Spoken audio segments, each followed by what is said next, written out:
TV ပြည်သူများအားလုံးမင်္ဂလာပါဒီလရဲ့နီးပညာကဏ္ဍကနေပြန်လည်ကြည့်လိုက်ပါတယ်ဒီခါကောင်းစဉ်လေးကိုတော့ခစ်တင်မိုးဆိုးများလို့မြည်ပေးထားပါတယ်ဒီကလေးအကြောင်းအလေးကိုရွေးချယ်ပြခဲ့တာကလွန်ခဲ့သောခတစ်ခန့်อ่ะပေါ့နော်2025လောက်ကထွက်ရှိခဲ့တဲ့ဒီကြားဖြန့်တွေပတ်သက်တဲ့သူတေသနာစာတမ်းလေးကိုဖတ်ကြည့်ရင်းနဲ့ကျွန်တော်ရဲ့ KTV ပြည်သက်တွေလည်းစိတ်ဝင်စားနိုင်မယ်လို့ယုံကြည်တာကြောင့်အခုလိုတင်ဆက်ဖို့ဆုံးဖြတ်ဖြစ်ခြင်းဖြစ်ပါတယ်ဒီစာတမ်းမှာအဓိကအားဖြင့်ပေါ့နော်ပိုင်း3ပိုင်းပဲကြားပြပေးထားတယ်အပိုင်း1ကတော့ကြားဖြန့်တွေရေတီလာပုံနဲ့နင့်နာခဲ့ရတဲ့အားကောင်ရောင်းရေးထားတယ်ပိုင်း2မှာတော့ကျွန်တော်ကြားဖြန့်မှုဆိုးဖွဲ့တွေဆိုတာဘယ်လိုတွေပါလဲသူတို့ရဲ့ organization structure ဘယ်လိုရှိလဲဆိုတော့ဟောပြပေးထားတယ်အပိုင်း3မှာတော့သူတို့တွေဘယ်လိုနီးလန်းနဲ့လင်ခဲ့ကြတယ်ပြီးတော့ဘယ်လိုနီးလန်းမျိုးတွေနဲ့ပေါ့နော်ဆက်ပြီးတော့လိန်တိုင်းကြီးရှိလဲဆိုပြီးတော့ဒီအပိုင်း3ပိုင်းခွဲခြားပြီးတော့ဟောပြပေးထားပါအဲဒါပိုင်း1နေနဲ့ဒီရောစရာကောင်းတဲ့ဒီလုပ်ငန်းကြီးစတင်တရေတီလာပုံကိုဒီစာတမ်းတွေအတိုင်းပေါ့နော်ပြင်ပြပေးနေပါတယ်ကျွန်တော်တို့တွေလူလိန်ဆိုတဲ့အရာကတော့အရင်ထူးဆန်းတဲ့အရာမဟုတ်ဘူးအင်တာနက်မပေါ်ခင်ကာလကပဲကျွန်တော်တို့ကြားတွေ့မှုရဲ့အရာကြီးဖြစ်ပါတယ်ဒါပေမဲ့အင်တာနက်ပေါ်ပေါက်လာတဲ့သူလူလိန်တွေလည်းပဲကျွန်တော်ဒီနည်းပညာမြန်မာမှုနဲ့ပုံစံတစ်မျိုးနဲ့ပြောင်းလဲပြီးပေါ်ပေါက်လာခဲ့ကြတယ်ဒီစာတမ်းကတော့ကျွန်တော်ကိုဗစ်ကာလကိုအခြေခံထားတယ်နော်ကိုဗစ်ကာလမှာလူသားတို့ခီးတော်လာရေးတွေဂျွန်လဲသွားပြီးတော့စီးပွားရေးကျဆင်းလာတဲ့ခါမှာဒီနိုင်ငံတွေမှာရှိတဲ့ဟိုတယ်တွေပြီးတော့ဒီစက်မှုဇုံတွေနော်ဟိုတယ်တွေစက်မှုဇုံတွေမှာပြီးပြီးနဲ့ဒီစီးပွားရေးတွေကျဆင်းလာတယ်ပြီးတော့အလုပ်ကိုင်ရှားပါလာတဲ့လူငယ်တွေပို့ပြီးတော့များလာခဲ့ကြတယ်ဒီလိုလူရင်အားရဲ့အသုံးဝင်တော့တဲ့ဟိုတယ်တွေစက်မှုဇုံတွေနဲ့လူလိန်တို့ရဲ့အကြံစီတွေပေါင်းစည်းတဲ့ခါမှာလူလိန်ခိုင်းကြီးတွေဆိုတော့ပေါ်ပေါက်လာခဲ့ကြတယ်ဒါအပြင်ကျွန်တော်တို့ဒီ cryptocurrency လိုမျိုး decentralized ငွေကြေးစနစ်တွေနဲ့ Starlink လိုမျိုးထိန်းချုပ်ရခက်တဲ့ဒီ internet သုံးစွဲမှုတွေပေါ့နော်ဒီဆိုးရနေထိန်းချုပ်ရခက်တဲ့ internet သုံးစွဲမှုပုံစံမျိုးတွေပေါ်ပေါက်လာတဲ့ခါမှာမီးကလောင်စာနဲ့တွေ့ပေးလိုက်တဲ့လိုမျိုးဖြစ်ပြီးတော့ကြားပြန့်တို့ရဲ့လုပ်တဲ့နီးလန်းတွေရတယ်ပေါ့နော်အရှင်ဟုန်နဲ့ကြီးထွားလာခဲ့ကြတယ်ဒီလိုဒရေတီတဲ့အခါမှာလေဘယ်လိုနေရာမျိုးမှာသွားပြီးဒရေတီတဲ့ဆိုတော့စီးလုံးမှုမရှိတဲ့နိုင်ငံတွေနေရာဒေသတွေအခုလိုပြင်ပြီးပခနဲ့ဘိုးဆိုရရဲ့အာနာတရားမှုအားနေနေတဲ့နေရာမျိုးတွေမှာသွားပြီးတော့ရေဒီကြတယ်နော်ရှင်းပြောရင်နယ်စပ်တွေကိုပြန်ပြီးဒီသူတေသနာစာတမ်းရာဒီ research paper ရာတို့နင့်နာသူနှစ်မျိုးရှိတယ်နံပါတ်1နင့်နာသူကတော့လူကုန်ကူးခံရပြီးတော့ကုန်ကူးခံရပြီးတော့ဒီလိုမျိုးကြားဖက်ဖွဲ့ထဲမှာစူသောခံရတဲ့လူတွေဖြစ်ပါသူတို့ကအတင်းအဓမ္မအစီခိုင်းခံရတဲ့လူတွေဖြစ်ပါတယ်သူတို့ကတော့အလုတ်ကန်ခွင်လန်းလေးလာစာကောင်းနေနဲ့ကျွန်တော်မလုံးပေးပြီးတော့လင်းလေးခေါ်ယူမယ်ဒီလေခေါ်ယူခံရတဲ့လူငယ်တွေကအဲ့မှာဘဝဆုံးသွားဒီလိုလူမျိုးတွေနင့်နာသူတွေမှာပါဒီစာတမ်းထဲမှာဆိုရင်တော့ကျွန်တော်တို့က scan compound ဆိုတဲ့စကားလုံးကိုခဏခဏသုံးထားတာတွေ့ရတယ်ပေါ့ scan compound ကိုရောပြန်မယ်ဆိုတော့ဒီလိုချန်ဝေးပေါ့ဗျာချန်ဝေးနဲ့ရောက်သွားတဲ့ခါမှာဒီလူငယ်တွေရှိကနေတော့နိုင်ငံမှုလက်မှတ်တွေကိုတင်လိုက်မယ်ပြီးတော့အတင်းအဓမ္မစေခိုင်းမယ်ဒီစာတမ်းရဆိုရင်တော့တနေ့ကို18နာရီနီးပါးတော့သူတို့ကတခြားလူတွေလိုက်စိမ့်နေရတယ်ဒီရင်ရရဲ့လုံဝိုင်းလို့ရတယ်သူတားကတ်တွေမထိလို့ရှင်ပြေးပြေးခံရတယ်ဒါမျိုးတွေပေါ့ဖြစ်တဲ့ဂျွန်ဘဝကိုရောက်သွားကြတော့နင့်နာသူနံပါတ်1ဒုတိယတစ်မျိုးကကြတော့ဘယ်လိုဖြစ်တယ်လဲဒီရှိစုမဲ့သူတွေနဲ့စုလောင်းထားမယ်ဗီဇာသူတွေအတွက်စုငွေတွေရှိမယ်တားမီအတွက်ကျောင်းစီတွေစုထားတဲ့စုငွေတွေရှိမယ်ကျန်းမာရေးအတွက်စုငွေတွေရှိမယ်သူတို့ရဲ့ချွေးနှဲစာလေးတွေဗျာနော်ဒီချွေးနှဲစာလေးတွေကိုသူတို့ကမိမိသွေးနဲ့ချွေးနဲ့ရင်းပြီးတော့စုဆောင်းထားရတဲ့ဒီငွေကြေးတွေအလင်းခံလို့ပါဝါရတယ်မျိုးဖြစ်သူတို့ကတော့ကဘာတူဝမ်းမှာရှိနေတဲ့ပြည်သူတွေဖြစ်ပါတယ်တရုတ်မှာတော့ဒါကိုကျွန်တော်က pitch butchering လို့ခေါ်တယ်တရုတ်လို့ဆိုရင်တော့ရှားကျူးတာလို့ခေါ်တယ်ရှားကျူးတာအတိတ်ကဘက်ကိုခြံလွှဲပြီးတော့မတတ်တယ်နော်ရိုက်ပြီးချုပ်ပြီးရိုက်တာပေါ့ဗျာဒီနည်းအားဖြင့်ယုံကြည်မှုကိုကျွန်တော်တိဆောက်တယ်ပြီးတော့မှဝေလိန်နဲ့ဒီလမ်းဒါမျိုးပြောတာဖြစ်ပါတယ်ဒါတွေကြောင့်ဒီလိုနီးတဲ့ရောက်ခန်းစားသွားရတဲ့သားကောင်တွေလက်ရှိမှာမနှဲမနှောဖြစ်နေတယ်ဒါကြောင့်အပိုင်းတင်မှာသူခေါ်ပြတဲ့အချင်းချုပ်လေးတင်ပြပေးတာဖြစ်ပါဒီလုပ်ငန်းကြီးကိုဘယ်လိုသတိတည်လဲဆိုတာနဲ့ဒီသားကောင်တွေဘယ်လိုဖြစ်လာလဲဆိုတာကိုသိပြီဆိုတော့ဒုတိယချက်အနေနဲ့ကြားဖြန့်မှုဆိုးဖွဲ့တွေပါဘယ်လိုလူတွေပါလဲဆိုတော့ဆက်ပြီးကျွန်တော်တို့ဆက်ပြီးချင်းလူတွေကကြားဖြန့်ခိုင်းဆိုရင်တာမန်လမ်းဘေးကလူတွေစုနေရတဲ့ပုံစံမျိုးလို့ထင်ကြတယ်ဒါပေမဲ့ဒီသူ့ဒေသနာစာတမ်းအရပေါ်ပြချက်အရဆိုရင်ဒီဖြစ်တဲ့မှုဆိုးဖွဲ့တွေကလုပ်ငန်းတွေတစ်ခုလိုစနစ်တကျဖွဲ့စည်းထားတဲ့အဆင့်မြင့်ရာဇဝတ်ကိုင်းကြီးတွေဖြစ်ပါတယ် scan compound ကြီးဖြစ်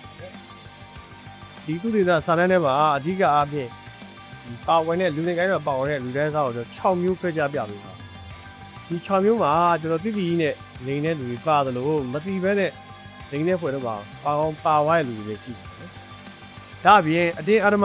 စိတ်ခိုင်းခံရတဲ့လူတွေလည်းပါပါတယ်ကြောက်ဖို့ကောင်းပါတယ်ဒီ6မျိုးကဘယ်လိုလဲဆိုတော့နံပါတ်1အရှိတန်းကနေလိန်ပေးနေရတဲ့လူတွေဖြစ်ပါနံပါတ်1အမျိုးစားနံပါတ်2ကတော့ခိုင်းစီမန်နေဂျာတွေဖြစ်ပါမန်နေဂျာ level ပေါ့နော်သူကတော့သူခိုင်းပဲရှေ့တန်းလိန်တဲ့လူတွေသူကခိုင်းတယ်နံပါတ်3ကတော့ကျွန်တော်လူသစ်စုဆောင်းရတဲ့လူသစ်စုဆောင်းပေးနေရတဲ့လူတွေဖြစ်ပါနံပါတ်4ကတော့ကျွန်တော် IT ပညာရှင်တွေဖြစ်ပါနံပါတ်5ကတော့အာနာပိုင်တွေဖြစ်ပါတယ်နံပါတ်6ကတော့ကျွန်တော်ဘူးစွာဝေရှင်ကျေးရှင်ဖြစ်ပါတမျိုးချင်းတွေကျွန်တော်ထပ်ပြီးပြောပြကြည့်အောင်နံပါတ်1တော့ရှေ့တန်းကနေလိန်ပေးနေတဲ့မျိုးစားကတော့ကျွန်တော်မိမိစိတ်တိုင်းရမိမိရဲ့စိတ်အလိုကြောက်ဟောလာစာကောင်းလို့ဝင်လုံနေရတဲ့လူလိန်နေတဲ့ပါတယ်လို့မျိုးလူပုံမှုခံရပြီးတော့တားခေါင်ဖြစ်နေအဲ့ထကိုရောက်သွားပြီးတော့အနေအဓမ္မစိတ်ခိုင်းခံရလို့လိန်ပေးနေရတဲ့လူတွေရှိတယ်နံပါတ်2ကတော့ဒီ manager level high manager level များသောအားဖြင့်ကျွန်တော်တို့တရုတ်စကားနဲ့ကျွန်တော်ဒေတာတွင်းစကားကိုကျွမ်းကျင်တဲ့လူတွေဒါဒီ manager level ရောက်တာများတယ်နော်ဥပမာပြကျွန်တော်ကမ်ဘောဒီးယားမှာကြီးရ scam ကုန်ပေါင်းကြားဖြတ်ခိုင်းဆိုရင်ကမ်ဘောဒီးယားမှာကြီးရကြားဖြတ်ခိုင်းဆိုရင်နံပါတ်1ခမာစကားသူကျွမ်းကျင်အောင်နံပါတ်2ကတရုတ်စကားကျွမ်းကျင်ဒီစကားဒီအဲ့ဒီဘာသာစကားနှစ်ခုကျွမ်းကျင်နေဆိုရင်သူကဒေတာပေါက် manager ရာထူးကိုရတော့လေဖြစ်ပါရတော့လေအဲ့တော့ဒီအစ်စ်လူတွေကတော့ manager ပေါက်ကတော့သူကလိန်နေမှတိတိနဲ့ဝင်လုံနေတဲ့လူတွေဖြစ်နော်တိတိနဲ့လာလာကောင်းလို့ဝင်လုံနေတဲ့လူဖြစ်ပါနံပါတ်3လူမျိုးစားကတော့လူသစ်စုဆောင်းတဲ့လူတွေဖြစ်ပါဒါမှလို့ဆိုရင်ကျွန်တော်တို့ပေါ်တာဆွဲပေးခဲ့ပြီပေါ့ပေါ်တာတဲ့အင်္ဂလိပ်လို QR ကြီးကပေါ်တာပေါ့သူရဲ့မြန်မာလိုတိုင်းဘာသာပြန်ပါဆိုကုန်ထမ်းသမားလို့ဆိုပါတယ်ကုန်ထမ်းသမားပေါ့ဒီစကားမြန်မာပြည်မှာဘယ်လိုမျိုးမူးစားထားလဲဆိုတော့ကျွန်တော်တို့ဒီကိုလိုနီခေတ်ကလို့ကျွန်တော်ယူဆတယ်ပေါ့ကိုလိုနီခေတ်မှာအင်္ဂလိပ်စစ်တပ်ရဲ့ကုန်ပစ္စည်းတွေကိုထမ်းဖို့တော့ဆိုရင်သူကဒီအင်္ဂလိပ်တွေကကျွန်တော်တို့ဒီရွာတွေထဲကနေပြီးတော့လူတွေကိုအတင်းအဓမ္မခေါ်တယ်ခေါ်ပြီးတော့ကုန်ထမ်းခိုင်းတယ်ကုန်ထမ်းခိုင်းပြီးတော့သူတို့ပစ္စည်းထမ်းခိုင်းပြီးတော့တဲခေါ်သွားတယ်ပေါ့ဒါကိုအစွဲပြီးတော့အတင်းအဓမ္မခေါ်ခံရတယ်ဆိုရင်ကျွန်တော်တို့ကပေါ်တာဆွဲခံရတယ်လို့မြန်မာတွေနဲ့အနေနဲ့မွေးစားစကားလုံးတွေနဲ့သုံးနေတာတွေ့ရဒီပုံစံဖြစ်မှထင်ပါတယ်အဲ့တော့ဒီလိုမျိုးပေါ်တာဆွဲတဲ့လူတွေကလည်းတေချာပေါ့သူတို့ကတိတိနဲ့ဝင်လှုပ်လှုပ်နေတဲ့လူလိန်ခွန်းထဲမှာဝင်လှုပ်လှုပ်နေတဲ့လူဖြစ်ပါတေချာပေါ့တေချာတယ်ပေါ့နော်အဲ့တော့နံပါတ်4 IT ပညာရှင်တွေပေါ့နော်ဒီ IT ပညာရှင်တွေမှာတော့သူကနှစ်ပိုင်းရှိနေတယ်ပေါ့တချို့ကလည်းတိတိနဲ့ဝင်လုံနေတဲ့လူတွေရှိသလိုတချို့ကလည်းမတိဘဲနဲ့ဒီချင်းတစ်ခုကို develop ပေးလိုက်တာမျိုးတွေလည်းရှိတယ်ဒီလောမှာတော့ကျွန်တော်လူသားနှစ်မျိုးရှိနေတယ်ပေါ့နော်တိတိနဲ့လုပ်တဲ့လူရှိသလိုမတိဘဲနဲ့လုပ်လိုက်တဲ့လူတွေလည်းရှိနေနိုင်ပါတယ်နံပါတ်5ကတော့ကျွန်တော်အာနာပိုင်တွေဖြစ်ပါတချို့ဒေတာအာနာပိုင်တွေအနေနဲ့ဒီခိုင်းတွေသူတို့နယ်ထဲမှာရှိနေတယ်ဆိုတော့တိလျက်နဲ့အကာအကွယ်ပေးတာမျိုးတွေရှိသလိုမတိဘဲနဲ့အကာအကွယ်ပေးနေတာမျိုးတွေရှိပါအဓိကတော့ကျွန်တော်ပတ်စံများပြီးနေတဲ့အတွက်ဘို့ဘယ်လိုမျိုး favor ပေးခံလာရတာဖြစ်ပါတချို့ကလည်းပို့ data တွင်းမှာရှိလို့ရှိနေမှမသိဘူးအောက်ခြေကသူတို့ရဲ့ဒီအာနာပိုင်တွေကတစ်စက်နဲ့တစ်စက်မတင်ပြဘူးပေါ့နော်အောက်ခြေမှာပဲဒီဇလန်ကပြတ်သွားတော့အဲ့လိုမျိုးစင်ကြအပေါ်မြောက်ပဲနဲ့ဘောမသိပဲနဲ့ဒီဟာယူပြပြပေးထားတာမျိုးတွေရှိရပေါ့နော်အဲ့တော့ဒီအာနာပိုင်လူသားသားမှာလည်းတိတိနဲ့ကာကွယ်ပေးတိတိနဲ့ပါဝင်နေတာရှိသလိုမသိပဲနဲ့ပါဝင်နေတဲ့လူတွေရှိတယ်နံပါတ်6ကတော့ဘူးစွာတွေဖြစ်ပါစီပွားရေးလုပ်ငန်းရှင်သူတို့ကတော့လုံးဝမထင်ထားရတဲ့လူမျိုးတွေဖြစ်ပါအကြားပြန့်ကရတဲ့အကျိုးအမြတ်ကိုဓာတ်ရိုက်လဲယူနိုင်သလိုတော်ဝိုက်ပြီးတော့လည်းယူနိုင်ပါတယ်အရန်ချမ်းသာတဲ့လူတွေဖြစ်တဲ့ကြောင့်အာနာကိုလည်းပတ်စံနဲ့ဝယ်ယူနိုင်သလိုအာနာလည်းမဝင်တော့ဝင်နိုင်ဘူးမိမိတို့ရဲ့ခန်းကဏ္ဍကိုလည်းချက်ချင်းပြောင်းလဲလို့ရတဲ့အဆင့်မှာရှိနေဖြစ်ပါတယ်ဥပမာပေးရရင်ကျွန်တော်တို့ဒီရှီဂျီကျမ်းပေါ့နော်ထိုင်းမှာမိသွားတယ်ထိုင်းမှာတော့ထိုင်းမှာမိသွားတဲ့လူတယောက်ပေါ့နော်သူကဆိုလို့ရှိရင်ကျွန်တော်တို့ဒီမြန်မာနိုင်ငံကခရင်ပြည်နယ်ဘက်မှာရှိတဲ့ရွှေကုတ်ကိုဆိုတဲ့မြို့တစ်ကိုတီထောင်ခဲ့တဲ့ပုတ်ဒီလူကြီးကကြားပြတ်မှုနဲ့ပဲဇသိန်းသွားခဲ့ရတယ်တော့မထင်ထားရတဲ့ပုံစံလေးတွေနော်ဒါမျိုးနောက်ဆုံးအဆင့်မှာရှိနေတဲ့လူတွေကိုနံပါတ်6ပေါ့အဲ့ဒါဖြစ်ပါတယ်နော်အဲ့တော့ဒီကြားပြတ်ကိုင်းကြီးရဲ့တိဆောက်ပုံကိုပြီးလို့ကျွန်တော်ပြောပြလိုက်တော့ဒ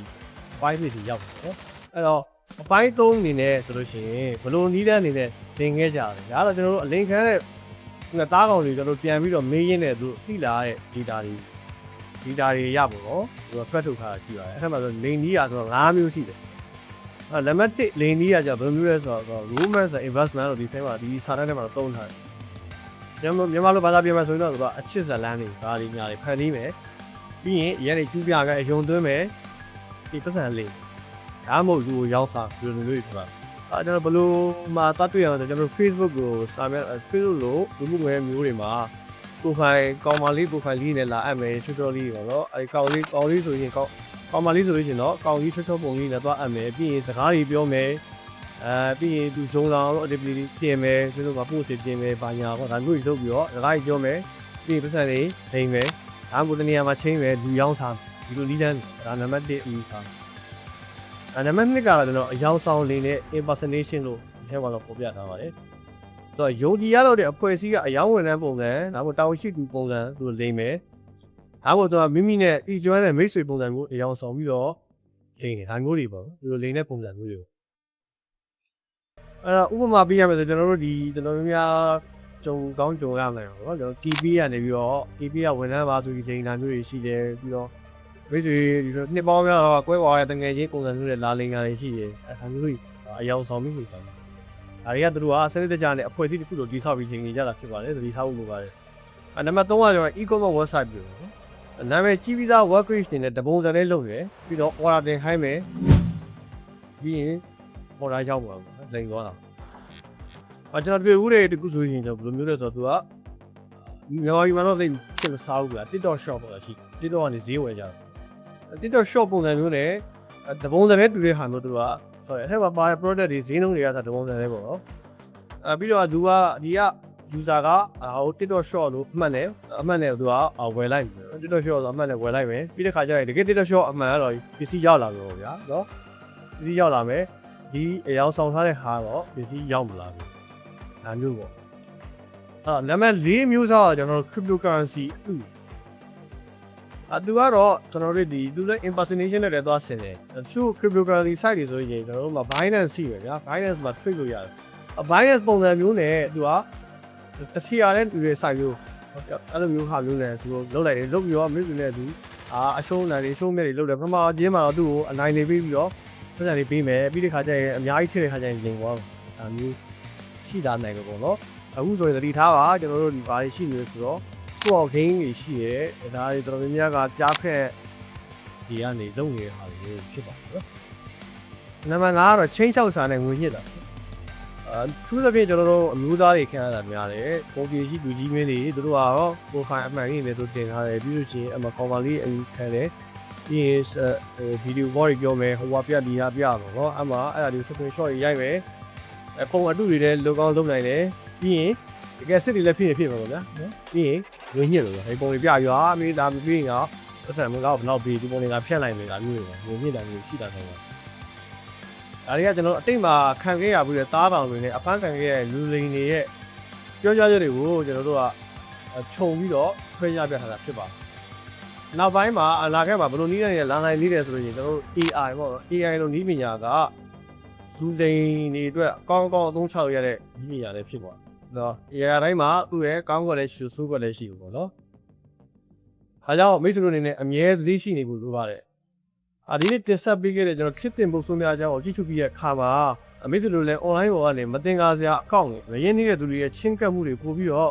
သတိထားမိလာမယ်လို့ကျွန်တော်ယုံကြည်ပါတယ်ကျွန်တော်တို့ရဲ့ဘုဒ္ဓကျွန်တော်တို့ရဲ့အတိသတိပေါ့နော်အတိသတိနဲ့ဘုဒ္ဓတွေကသာဒီလိုခစ်တင်ပုံဆိုးတွေရဲ့ထောင်ချောက်ကနေလွတ်မြောက်နိုင်မဲ့အကောင်းဆုံးလက်နက်ပဲဖြစ်ပါတယ်ဒါကြောင့်ဒီအကြောင်းအရာလေးကိုကိုမိသားစုကိုတငယ်ချင်းတွေသိအောင်ပြန်ပြီးတော့ share ပေးရင်းဖြင့်ညီတို့ရနောက်တစ်ပတ်မှာလည်းစိတ်ဝင်စားစရာဘုဒ္ဓတွေကိုထပ်မံတင်ဆက်ပေးတော့မှာဖြစ်လို့ကျွန်တော်ရဲ့ blog လေးကို like and subscribe လုပ်ထားဖို့မေးတယ်ပေါ့နော်ကြည့်ရှုပေးတဲ့ပြည်သူအားလုံးကျေးဇူးတင်ပါတယ်အားလုံးပဲလုံခြုံစွာနဲ့နည်းပညာတွေကိုအကျိုးရှိအားလုံးအသုံးပြုနိုင်ကြပါလို့တော့တောင်းပေးလိုက်ပါဗျာ